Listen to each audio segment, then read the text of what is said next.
जय गायत्री माता, जय गुरुदेव, जय माता जी की। सभी लोगों को मेरा नमस्कार।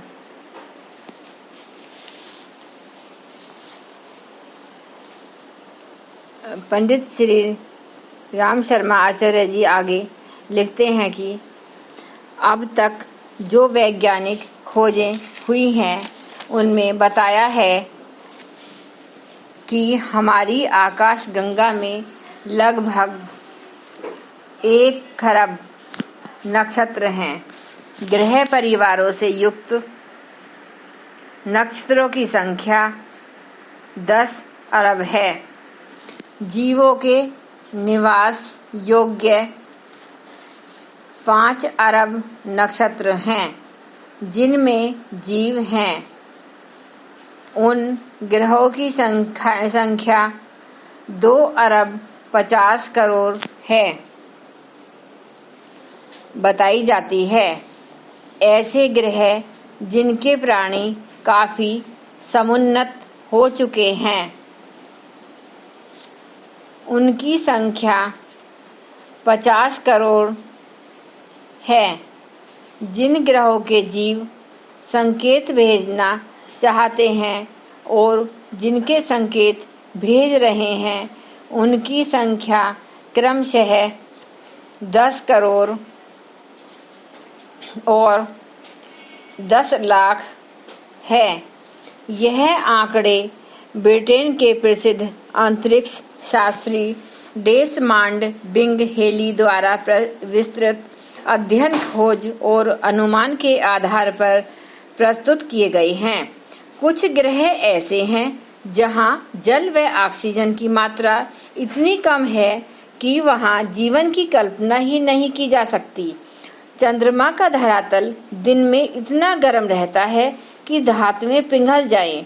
इसलिए किसी मानव जैसे देहधारी का वहां होना नितांत असंभव है। इसी तरह रात में चंद्रमा तक तापमान शून्य से भी बहुत नीचे गिर जाता है। इसलिए भी प्राणियों का अस्तित्व संभव नहीं दिखाई देता। चंद्रमा का एक दिन पृथ्वी के 7 दिन के बराबर होता है। इतने लंबे समय तक सूर्य की अल्ट्रा वायलेट किरणों को सहन करना मानव शरीर के वश की बात नहीं।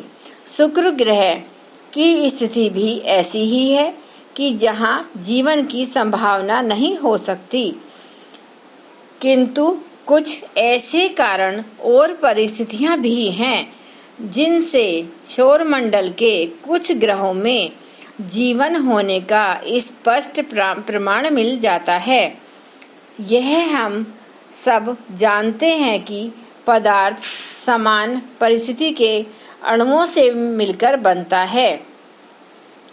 आगे गुरुदेव जी कहते हैं कि अणु ही शरीर रचना के आधार होते हैं। वैज्ञानिकों की इन बातों के प्रमाण मिले हैं कि जिस तरह के अणु पृथ्वी में पाए जाते हैं उस तरह के अणु लाखों मील दूर के ग्रहों में भी विद्यमान हैं। वह शरीर रचना की स्थिति में होते हैं।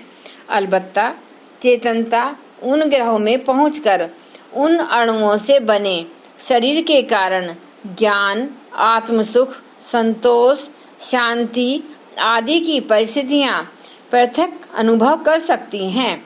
उनके बोलने और समझने के माध्यम अलग हो सकते हैं।